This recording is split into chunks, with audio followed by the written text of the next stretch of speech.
beribadah kepada Allah, kepada Tuhan yang hidup, Tuhan yang kita kenal, Tuhan yang kita sembah, Tuhan yang kita sungguh yakin bahwa Dia bersama dengan kita.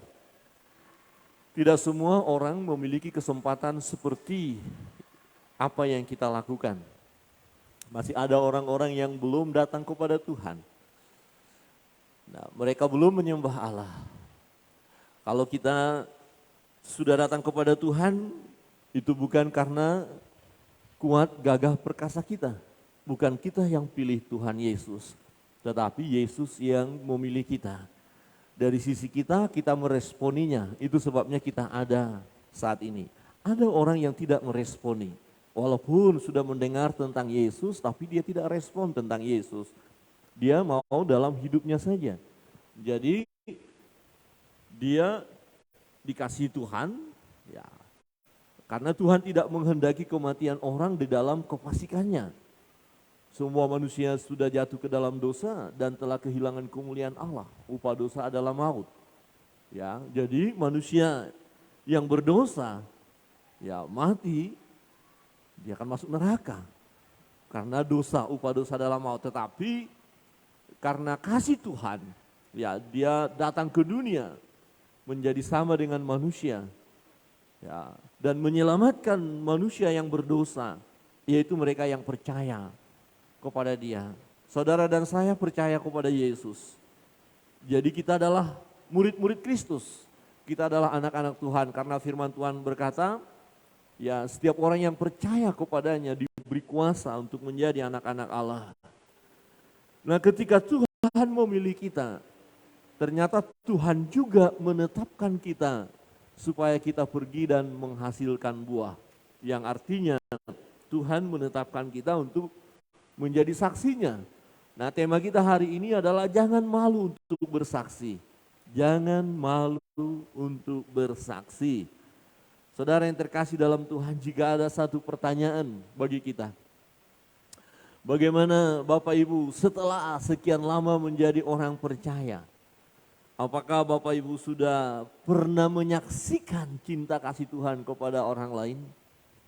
Apakah Bapak Ibu sudah pernah memberitahukan tentang Yesus yang adalah juru selamat itu? Apakah Bapak Ibu sudah pernah bercakap-cakap dengan orang lain sehingga mereka melihat Kristus yang ada di dalam kita? Atau apakah hidup kita sudah menjadi kesaksian bahwa benar kita hidup di dalam Kristus? Setelah Rasul Paulus berjumpa dengan Yesus, dia bisa buktikan dan orang kaget. Kenapa dia sekarang memberitakan Injil? Bukankah dia hendak melenyapkan Injil itu? Bukankah dia hendak menganiaya orang-orang percaya waktu itu? Tetapi karena perjumpaannya dengan Yesus, dia menjadi pemberita Injil. Dalam pelayanannya ada banyak orang yang bertobat, ada banyak orang yang datang kepada Tuhan. Dan salah satu anak didiknya bernama Timotius, dia kasih pesan supaya anak didiknya, anak rohaninya ini, ya jangan malu untuk bersaksi. Saudara yang terkasih dalam Tuhan, tidak hanya untuk Timotius kebenaran itu, tetapi untuk setiap orang yang percaya. Karena memang orang percaya, orang beriman itu ya dipanggil oleh Tuhan juga untuk menjadi saksinya. Ya, ditetapkan untuk pergi dan menghasilkan buah. Nah, visi gereja kita, sinode kita adalah ya melaksanakan amanat agung ya dengan berhiaskan kekudusan. Ya, jadi kita harus laksanakan amanat agung dan itu adalah perintah yang harus kita kerjakan terus-menerus sampai selesai. Dan ternyata kalau kita melihat jumlah manusia yang belum datang kepada Tuhan masih banyak. Pekerjaan ini sangat besar. Pekerjaan ini harus kita lakukan. Semua kita harus ambil andil di dalamnya. Kita ambil bagian. Kita mau berkata, aku mau jadi saksi Kristus. Amin. Atau kita ingatkan teman sebelah kiri kanan, jadilah saksi Kristus. Silakan kasih tahu kiri kanan, jadilah saksi Kristus. Ada satu cerita, Bapak Ibu Saudara yang terkasih dalam Tuhan, sebuah ilustrasi saja. Ada camp pemuda ya, di satu daerah. Mereka waktu camp ya membaca firman Tuhan, retreat ya gitu ya. Merenungkan firman Tuhan, menyembah Tuhan, haleluya, angkat tangan, luar biasa. Bersemangat, yakin teguh mereka adalah anak-anak Tuhan, kaum muda yang luar biasa. Kemudian perjalanan pulang, mampir di restoran untuk makan. Nah ternyata ya ada rahasia dalam restoran itu, ada satu pengumuman, ya pengumumannya adalah orang Kristen gratis. Ada pengumumannya orang Kristen gratis. Wah, anak-anak muda membaca itu, wah luar biasa. Mantap ini, mereka makan. Nah ternyata setelah selesai ke kasir, dan kasir tagih mereka. Wah, karena kalian makan banyak, bayar sekian-sekian. Loh, kan katanya gratis. Orang Kristen gratis. Kemudian kasir bilang, kami tidak tahu kalau kalian adalah orang Kristen. Kira-kira kenapa? Kasir bilang, kami tidak tahu kalau kalian orang Kristen. Kira-kira jawabannya apa? Mengapa sang kasir berkata, kami tidak tahu bahwa kalian adalah orang Kristen? Ada yang bisa jawab? Ya. Tidak memperkenalkan diri. Oke, ada lagi? Ya, jadi waktu makan langsung main sikat aja. Gak ada berdoa. Gak berdoa mereka. Maka kasih bilang, kalau kami tahu orang Kristen biasanya berdoa dulu, mengucap syukur. Bahkan mendoakan pemilik restoran. Seperti Bapak Ibu kan, kalau di warung makan berdoa kan, mulai senyum. Coba lihat kiri kanan. Berdoa kan? Ah malu gak usah. Jujur pengalaman saya. Waktu makan di restoran, berdoa. Pura-pura berdoa menurut keyakinannya masing-masing gitu aja. Malu rasanya dilihat. Ah gak usah lah. Ada yang punya pengalaman seperti itu? Dulu. Ada ya? Ada, hanya saya saja. Oh Bapak Ibu selalu berdoa. Jangankan di warung Pak, di rumah aja nggak berdoa. Jangan begitu. Halo, Bapak Ibu semua orang Kristen, amin? Apakah nanti kasir berkata, ya saya tahu Bapak Ibu orang Kristen, atau kami tidak tahu kalau Bapak Ibu orang Kristen.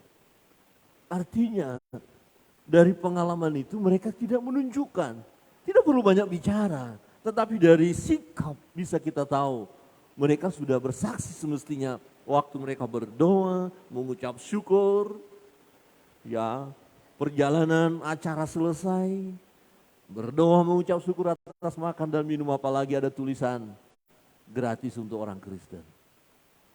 Tetapi mereka tidak lakukan karena ada banyak orang di restoran itu. Jadi gak usah berdoa, malu kita. Jangan malu untuk bersaksi. Saudara yang terkasih dalam Tuhan. Dalam 2 Timotius pasal 1 ayat 8 dikatakan, jadi janganlah malu bersaksi tentang Tuhan kita.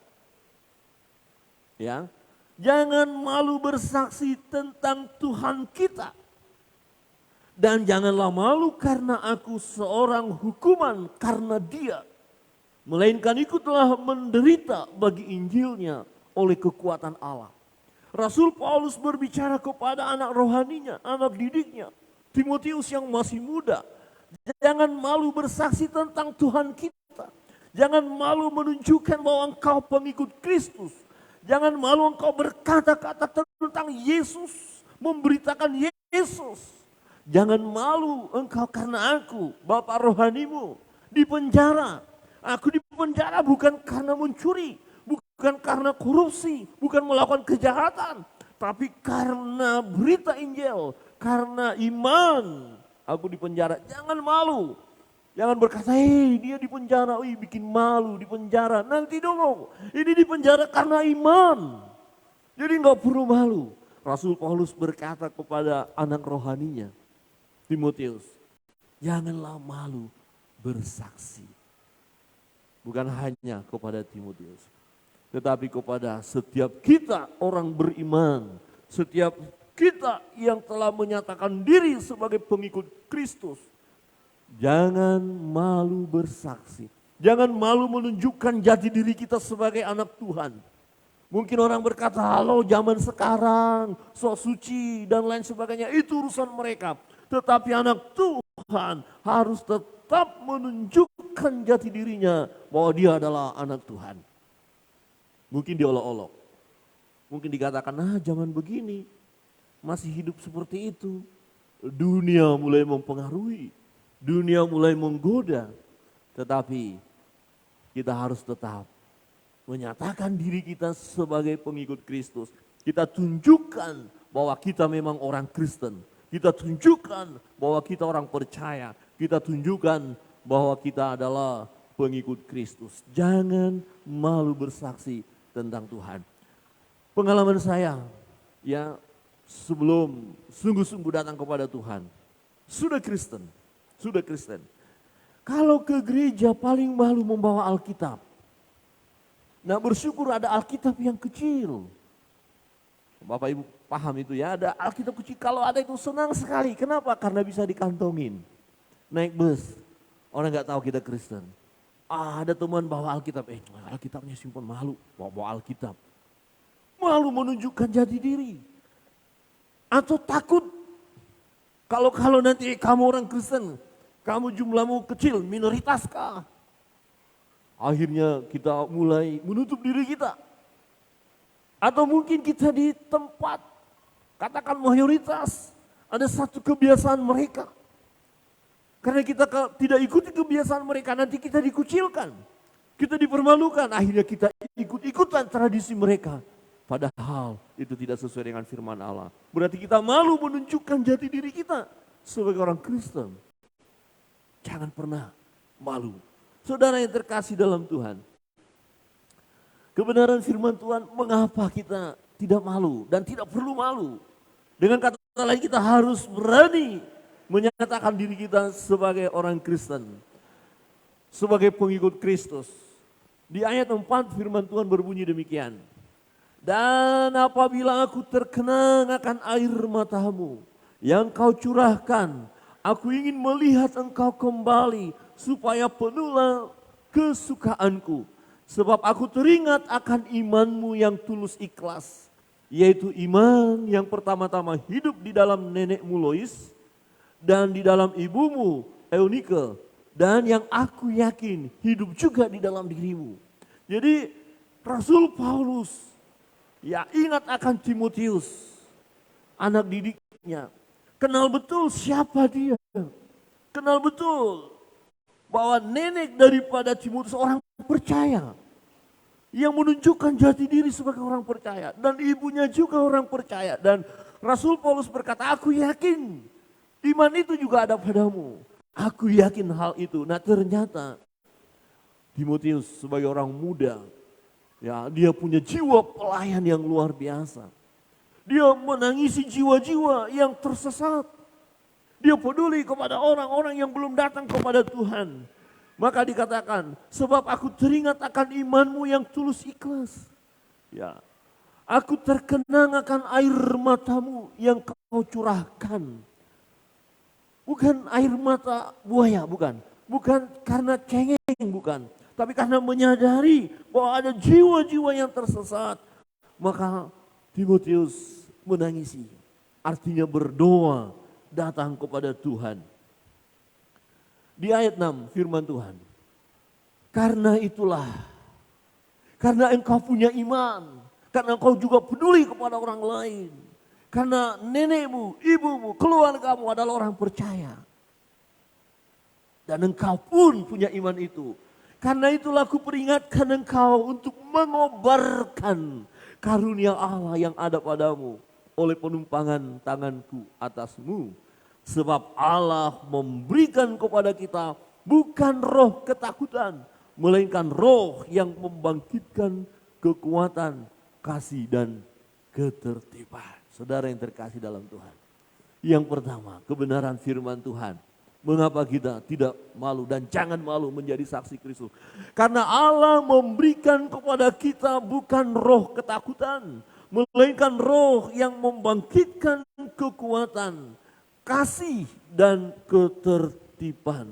Saudara yang terkasih dalam Tuhan, ya, hamba Allah ini, yaitu Rasul Paulus, terhadap anak rohaninya Timotius, anak didiknya, mengingatkan kembali, karena itu kuperingatkan engkau, kobarkan karunia itu, semangat, jangan berdiam diri, lakukan terus, jangan malu, ini waktunya, selagi ada kesempatan, berbuat sesuatu, kau sudah punya itu, engkau miliki itu, dan roh yang Tuhan berikan kepada kita, bukan roh yang menakutkan atau membuat kita takut. Bukan roh ketakutan, takut, nggak usah, malu, macam-macam alasan. Tidak, saudara dan saya, ya diberikan oleh Tuhan, ya bukan roh ketakutan. Tetapi kita memiliki keberanian untuk bersaksi, memiliki keberanian untuk menunjukkan jati diri kita sebagai orang Kristen. Dimanapun kita berada, saat apapun. Kira-kira begini. Di tempat saudara bekerja, ya, kemudian ada sahabat-sahabat yang lain mulai menggoda saudara, mulai mengajak saudara melakukan hal yang jahat, manipulasi di dalam pekerjaan, ya kong kali kong, mulai tipu-tipu, kemudian saudara mau dilibatkan. Ini banyak ini contoh kasus ya. Kalau saya nggak ikut, saya dikucilkan, saya dikatakan sok suci, sok rohani, akan dimusuhi, tapi saya orang Kristen. Bagaimana saya mau terlibat dalam kejahatan ini? Mau ya melakukan tipu-tipu ini? Mau melakukan korupsi ini? Berani nggak kita berkata, oh sorry maaf, saya anak Tuhan, saya tidak mau melakukan itu. Amin, amin. Berat ya. Kalau dulu saya walaupun orang Kristen karena belum bertobat ya, itu bagian malah mantap itu. Mantap, kita sikat saja. Ini ada berkat-berkat tambahan. Kita pikir itu berkat dari Tuhan, ini berkat-berkat tambahan. Kita selesaikan saja. Wah, di mana? Apakah kita menjadi orang Kristen yang benar, yang bersaksi? Tidak. Satu ketika kami pergi ke Banyuwangi, ada wisata religi, tulisannya kami cari di Google, menarik. Saya pikir ada orang yang menyembah di sana, anak-anak Tuhan, ada gereja, ada masjid, ada pura, ada semua ada di gambarnya itu ya, bagus sekali. Kemudian kami pergi ke sana dan suasananya angker sekali. Pak Sony ada pernah lihat itu, loh Pak Gembala kok ke sana, kok kayaknya cari kekayaan ke sana. Jadi pohon besar, ada bakar-bakar. Nah kemudian waktu kami datang ke sana dan berkata, Bapak, ya mau saya persiapkan peralatannya. Oh ini ada lilin, ini ada apinya. Oh rupanya penyembahannya beda, bukan menyembah Tuhan. Orang-orang Kristen juga sering datang ke sini loh Pak. Di situ ada patung Yesus. Ya pergi ke sana nanti bakar ini semua. Oh enggak Pak, bilang kita bukan untuk itu. Nah, tapi dia bilang banyak orang Kristen, apalagi hari Sabtu, banyak doa-doa mereka dipanjatkan di sana, ada yang minta kekayaan, minta ini dan segala macam. Waktu kami masuk, betul. Jadi bekas bakaran lilin di bawah patung Tuhan Yesus itu banyak. Ada patung Tuhan Yesus, ada patung Bunda Maria, kemudian ada tempat penyembahan yang lain dan semuanya. Wah, saya bilang ini bukan tempatnya. Nah artinya begini, bagaimana saya mau berkata bahwa orang percaya, orang Kristen menyembah Allah kepada penjaganya. Sementara penjaganya sudah berkata, orang Kristen tiap hari Sabtu banyak kesini datang Pak. Dari berbagai daerah. Ya, saudara tidak akan bisa menjadi saksi Kristus kalau saudara pun pergi ke dukun dan ngajak orang juga ke dukun. Saya pernah ke dukun dan saya pernah ajak orang ke dukun juga. Dulu waktu belum bertobat. Tapi setelah bertobat jangan lagi. Kalaupun ada orang mengajak, oh enggak, saya anak Tuhan, saya hanya menyembah Tuhan. Bersaksi, tunjukkan jadi diri kita sebagai anak Tuhan, jangan tergoda. Amin. Amin. Coba lihat kiri kanan, ada kata, jangan ke dukun ya. Satu lagi, jangan ajak-ajak ke dukun ya. Oh, pernah saya ya bincang-bincang dengan seseorang dan berkata, saya diajak dia. Ternyata yang ngajaknya juga orang percaya. Yang diajak orang percaya, yang mengajak orang percaya. Ya, yang ditemui bukan orang percaya. Dan akhirnya orang yang nggak percaya itu berkata, saya nggak percaya kalau kalian orang percaya. Karena apa? Kalian datang ke sini. Saudara yang terkasih dalam Tuhan, Allah memberikan kepada kita bukan roh ketakutan, artinya ada keberanian di dalam diri kita untuk berkata saya anak Tuhan, ada keberanian bagi diri kita untuk menyaksikan jati diri kita sebagai anak Tuhan, ada keberanian bagi kita waktu di tempat umum pun ketika berdoa kita berdoa bukan pamer, bukan, tetapi kita mengucap syukur, ya. Kita bukan sok suci, bukan, tetapi memang sewajarnya saja kita berdoa, kita mengucap syukur. Bahkan kita bisa mendoakan seseorang misalnya ketika dia bergumul, ketika dia susah. Berani kita berkata, aku akan mendoakan kamu. Tuhan akan menolong, Tuhan akan menyertai. Kadang-kadang kita pikir, nanti dia benci saya. Oh, dia marahin saya. Ternyata tidak, Bapak Ibu Saudara. Ini pengalaman. Dia bukan orang percaya. Tetapi ketika dia bergumul, kami coba hubungi dan waktu di rumah sakit beberapa waktu yang lalu. Ya, dan kita tawarkan, mau kita doakan, dia sangat senang sekali. Ya, karena anaknya sakit, ya ibu itu menjaga, kemudian kita doakan, tapi kami doakan dalam nama Yesus. Ya tidak apa-apa, dia merasa tenang. Dia katakan ada yang memperhatikan kami, ada Tuhan ya yang menyelamatkan. Wow, luar biasa. Jadi kadang-kadang kita yang terlalu takut, kita malu, kita tidak tunjukkan padahal kita memiliki ya roh yang kuat, yang teguh, keberanian, ya roh yang membangkitkan kekuatan, kasih dan ketertiban. Mengapa kita tidak lakukan? Jadi gini Bapak Ibu, kalau misalnya kita sudah 10 tahun, 20 tahun, 30 tahun jadi orang Kristen dan tidak pernah bersaksi, sangat menyedihkan tahun-tahun itu berlalu begitu saja. Kalau saja ya seperti visi kita awal-awal kita merintis gereja ini, satu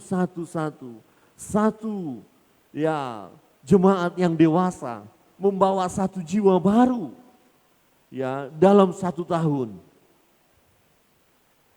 Karena sudah dewasa saya bawa jiwa baru 1 tahun. Ya, kalau 1 tahun ini kita sudah 200, berarti tahun depan berapa jemaat yang dewasa? 200 bawa 1 400. Yang 400 tahun depan berapa? Jadi sebenarnya ini yang Tuhan mau. Pergilah jadikanlah semua bangsa muridku, semua bangsa, semua suku-suku bangsa perlu mendengar tentang Yesus. Timotius yang memiliki iman, dia memiliki karunia Allah. Dan Rasul Paulus katakan, kobarkan, bersemangat, jangan malu, jangan takut, jangan cemas, jangan mundur, lakukan. Dan itu juga buat kita. Ada saudara-saudara kita yang belum datang kepada Tuhan. Yang tidak mau tahu tentang Allah. Perlu kita doakan. Salah seorang hamba Tuhan, Gekri yang ada di Bali. Iparnya kemarin dipanggil Tuhan. Jadi pagi saya telepon. Dia berkata, aduh saya sangat sedih. Karena ipar saya yang satu ini belum percaya sama Tuhan. Itulah yang saya sesalkan. Saya belum sempat memberitakan Injil kepadanya. Dia belum datang kepada Tuhan. Kemudian cerita bahwa bapak mertua sakit. Usia sudah 90 tahun. Masih kuat. Terus saya katakan, dicek dulu Pak, jangan sampai ada sesuatu. Ya sepertinya ada juga. Layani Pak. Iya saya terus berdoa. Supaya bapak mertua ini percaya Yesus. Hati sebagai hamba Allah. Apalagi orang-orang terdekat. Nah bersyukur kakak ipar yang nomor 2 kebetulan ada di Bali. Sudah terima Yesus, sudah masuk gereja. Dia senang sekali. Ya, karena memang latar belakang mereka bukan orang percaya. Nah, kebetulan hari ini Ibu Gembala itu dengan kakak iparnya harus ke Sumba karena dipanggil Tuhan kakaknya yang nomor 1. Tapi belum datang kepada Tuhan, itu yang menjadi pergumulannya. Saudara yang terkasih dalam Tuhan, kita harus berani, ini kesempatan. Kesempatan ada bagi kita, kesempatan bagi orang-orang yang kita kasih, tetapi kita tidak mengerti berapa lama orang-orang ini yang kita kasihi punya kesempatan untuk itu. Waktu kerja bakti kemarin, saya bicara dengan seorang opa. Usia sudah 73 tahun, kuat. Dan ternyata dia orang hebat, orang luar biasa juga. Ya, pendidikannya tinggi. Kemudian saya katakan, karena kita bincang-bincang, usia udah hebat, luar biasa ini karena Tuhan dia sudah kemana-mana, masuk pembicaraan kami. Kita tidak ngerti, Bapak saya bilang, apakah yang lebih muda duluan atau yang lebih tua duluan? Kita nggak ngerti. Beberapa hari yang lalu ada teman gembala, usia 49 dipanggil Tuhan, masih tergolong muda. Nah, Bapak 73, wah saya tidak enak berkata kayaknya sudah dekat. Tapi kita nggak ngerti, bisa yang lebih muda. Tetapi saya katakan, kalau sudah tiba waktunya kita pasti tinggalkan dunia. Apakah kita akan masuk surga? Apakah Bapak akan masuk surga? Dan beliau sampaikan, itu rahasia, itu urusan Tuhan. Tapi saya katakan, betul, itu rahasia, itu urusan Tuhan. Tapi kita harus tahu, selagi kita hidup, kalau kita sudah mati, nggak bisa ambil keputusan, saya bilang. Benar juga.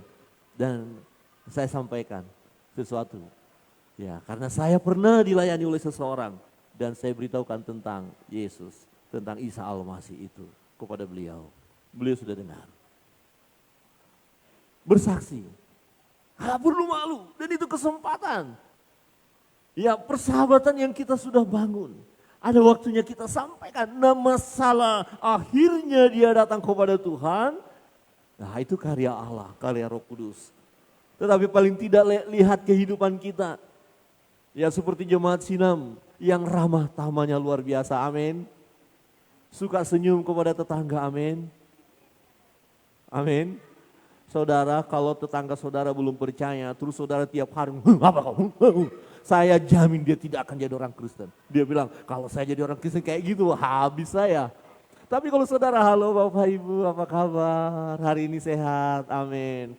Bapak Ibu ada berkat, puji Tuhan. Tadi dari pekerjaan ada berkat, berbagi kita ya. Tinggal nunggu waktu. Orang itu akan berkata, saya mau seperti orang ini. Orang Kristen yang baik hati, dermawan, tidak pelit. Dia suka mengasihi. Akan semakin banyak jumlah murid. Kalau kita melihat kisah para rasul, gaya hidup jemaat mula-mula disukai oleh orang banyak. Sekalipun mereka dianiaya, kita lihat nanti, menderita, mereka tidak melawan. Mereka tetap mengasihi. Ini kenapa bisa terjadi seperti itu? Karena Tuhan, dan akhirnya jumlah mereka bertambah. Allah memberikan kepada kita bukan roh ketakutan. Jangan takut untuk bersaksi.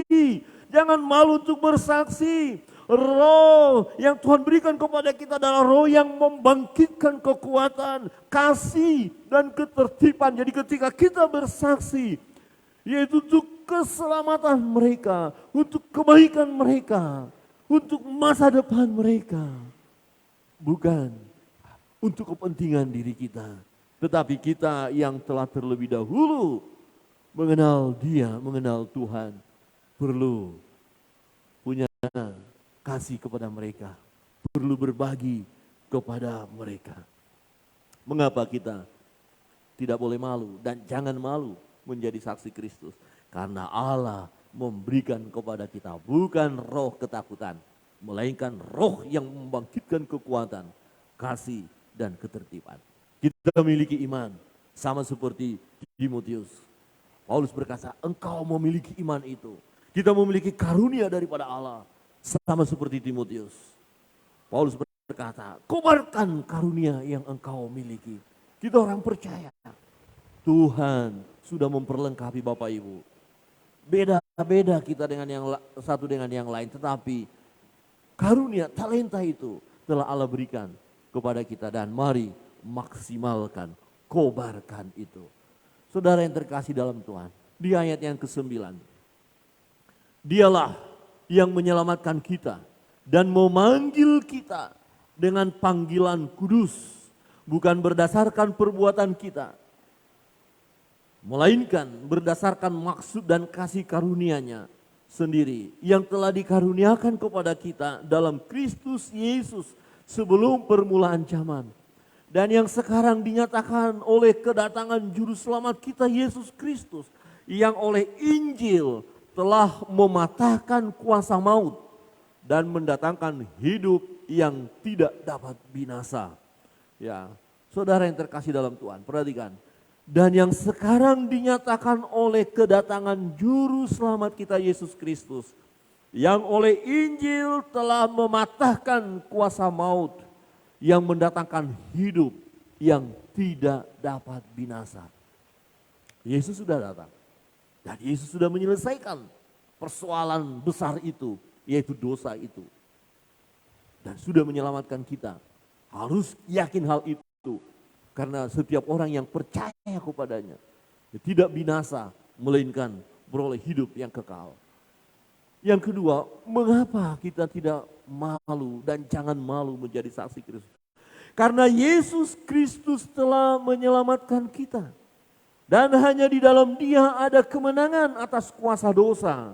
Di dalam Dia ada hidup kekal. Jadi jangan kita egois.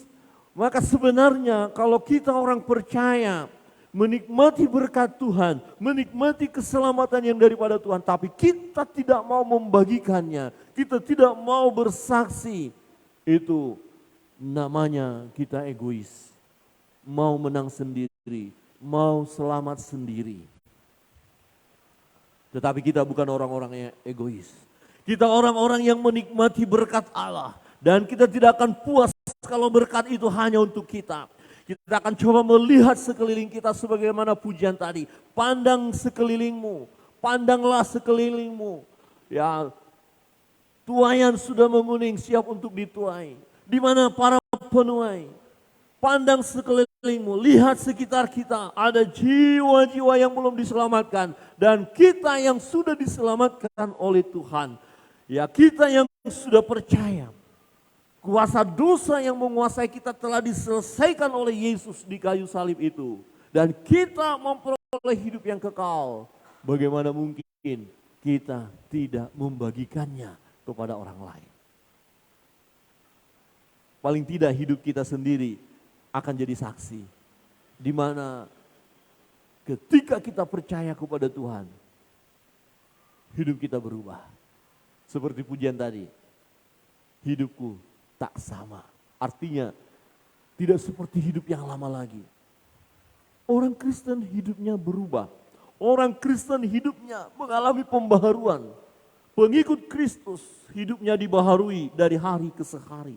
Nah, ketika orang melihat ada pembaharuan di dalam hidup kita, di situ sebenarnya kita sudah bersaksi. Kita sudah menyaksikan cinta kasih Tuhan bahwa kita berubah bukan karena perbuatan kita, bukan karena hebat kita, tetapi karena Kristus yang mengubahkan kita. Kristus yang bekerja di dalam diri kita. Kristus yang hidup di dalam kita.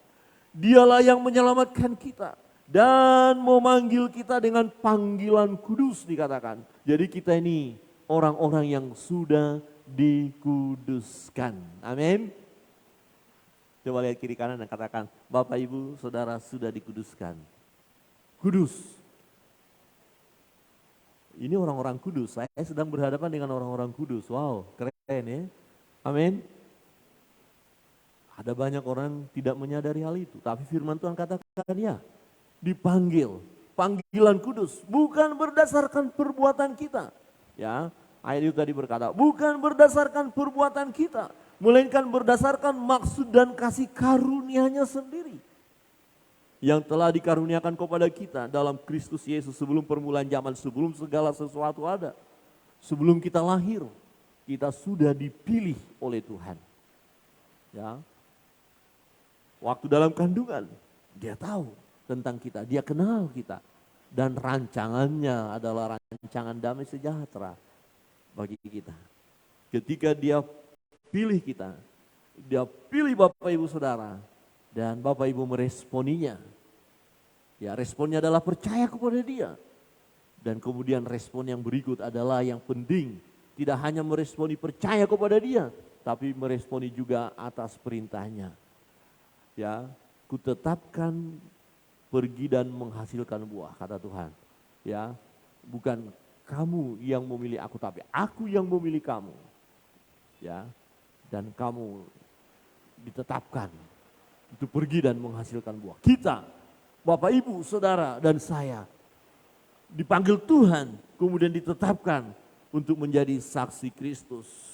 Saudara yang terkasih dalam Tuhan, Tuhan mengasihi kita, Tuhan menyelamatkan kita, dan yang sekarang dinyatakan oleh kedatangan Juru Selamat kita, Yesus Kristus. Jadi kalau kita tahu Yesus sudah datang, betapa sia-sianya waktu yang berlalu atau waktu yang akan kita lewati kalau kita tidak menyaksikan tentang Dia. Waktu Yesus ya masih di dunia, ketika dia bersama murid-murid, setiap kali dia melakukan pelayanan perjalanan dari satu kota ke kota lain, dan ada orang-orang yang mengetahui bahwa dia datang, maka berita sampai di mana-mana. Sehingga perhatikan ketika dia datang, orang berbondong-bondong ingin berjumpa dengan dia. Kenapa? Karena orang-orang pada tahu, oh siapa dia, Yesus Tuhan. Bahkan salah seorang pemungut cukai yang bernama Sakeus, yang tahu tentang hal itu, tidak punya kesempatan untuk datang mendekat kepada Yesus. Ya, dengan cara berjalan bersama-sama. Akhirnya dia punya ide bagaimana supaya melihat Yesus, harus naik pohon. Artinya banyak berita sampai kemana-mana. Dan berita inilah yang harus kita terus kumandangkan. Orang yang berseru di dalam nama Yesus akan selamat. Tetapi bagaimana mereka berseru dalam nama Yesus? Mereka tidak pernah mengenal tentang nama itu. Kenapa tidak pernah mengenal nama itu? Tidak tahu tentang nama itu? Tidak ada yang memberitahu. Berarti nggak ada yang bersaksi. Jangan malu bersaksi. Karena apa? Karena Yesus telah menyelamatkan kita.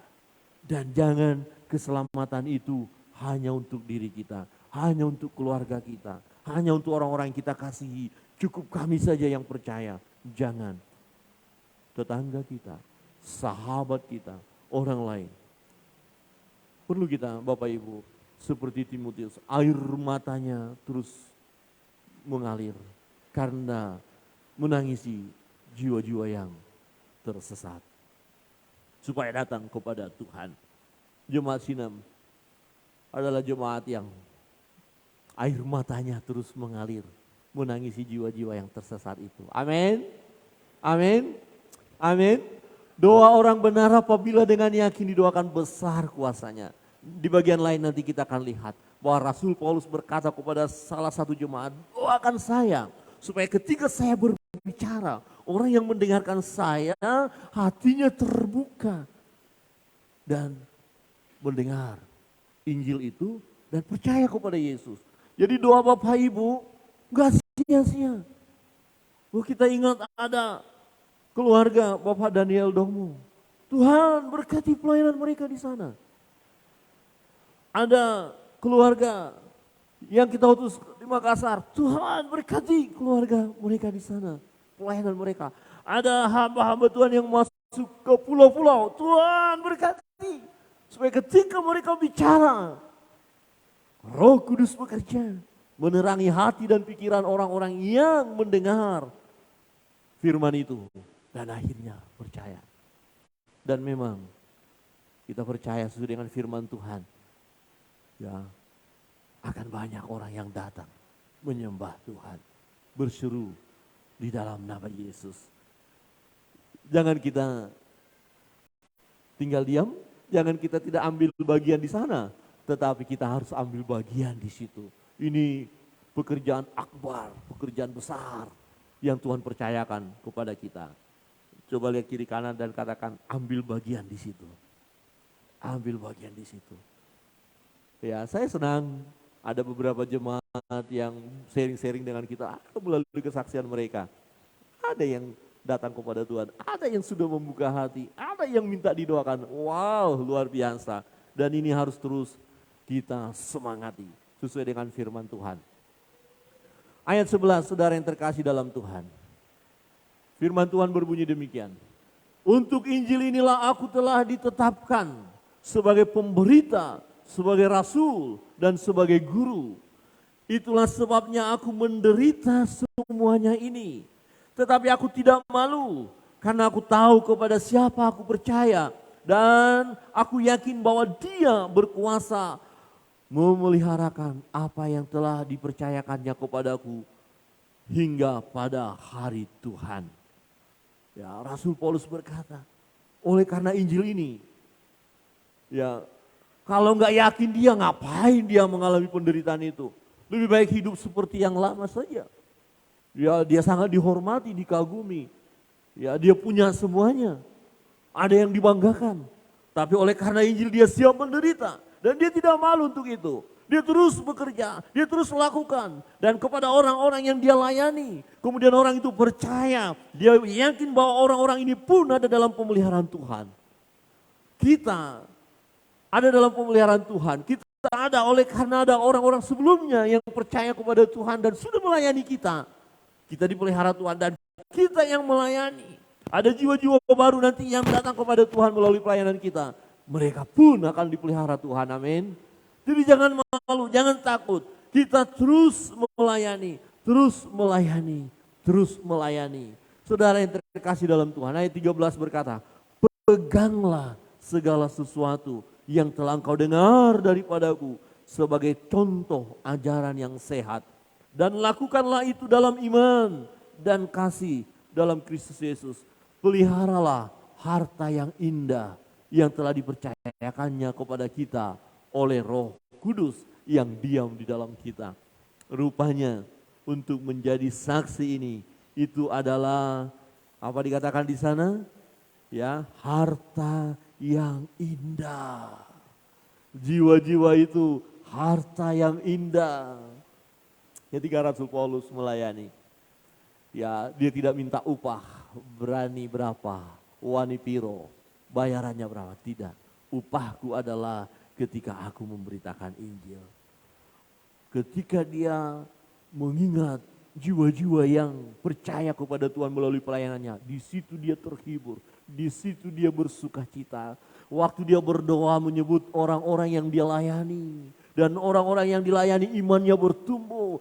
Dan orang-orang yang dilayani kemudian menjadi pelayan-pelayan Tuhan. Di situ dia bangga, di situ dia senang, di situ dia bahagia. Itu adalah harta yang indah. Harta yang indah itu sudah kita miliki. Bersaksi terus sampai Tuhan datang, amin. Bersaksi terus, saudara yang terkasih dalam Tuhan. Mengapa kita tidak malu dan jangan malu, jangan sampai malu. Karena kita telah ditetapkan oleh Allah sebagai saksinya. Sebagaimana Rasul Paulus tadi berkata, dia ditetapkan Allah. Dan dia juga mau berkata kepada Timotius bahwa engkau Timotius ditetapkan oleh Allah melalui penumpangan tanganku, melalui doaku. Dan firman ini juga mau berkata kepada kita, kita Bapak Ibu Saudara dan saya ditetapkan oleh Allah. Itu sesuai dengan firman Allah. Ditetapkan pergi dan menghasilkan buah. Kita pastikan dalam perjalanan hidup kita ada jiwa-jiwa baru yang melihat hidup kita dan mereka berkata, aku tahu dia orang percaya, aku tahu dia anak Tuhan, aku tahu dia pelayan Tuhan, aku tahu dia hamba Allah. Dan pastikan sebelum kita dipanggil Tuhan, ada jiwa-jiwa baru yang pernah mendengar nama Yesus melalui hidup kita. Kita beritahukan, saya orang Kristen, saya menyembah Tuhan Yesus, saya berdoa kepadanya, dia yang memberkati saya, dia yang memberi yang terbaik bagi saya. Ya, jika Bapak Ibu mau, silakan datang kepada Yesus. Ya, karena dia Tuhan untuk semua orang. Kita berkata-kata, kita beritahukan tentang Tuhan. Kita layani seorang dengan yang lain dengan penuh kasih. Maka pada akhirnya mereka akan datang kepada Tuhan. Inilah yang Tuhan rindukan. Mengapa sebelum Yesus naik ke surga, pesan utama, amanat agung itu sangat penting. Pergilah dan jadikanlah semua bangsa muridku dan baptislah mereka di dalam nama Bapa, Anak, dan Roh Kudus. Dan ketahuilah, aku menyertai kamu sampai kesudahannya. Saya undang kita bangkit berdiri.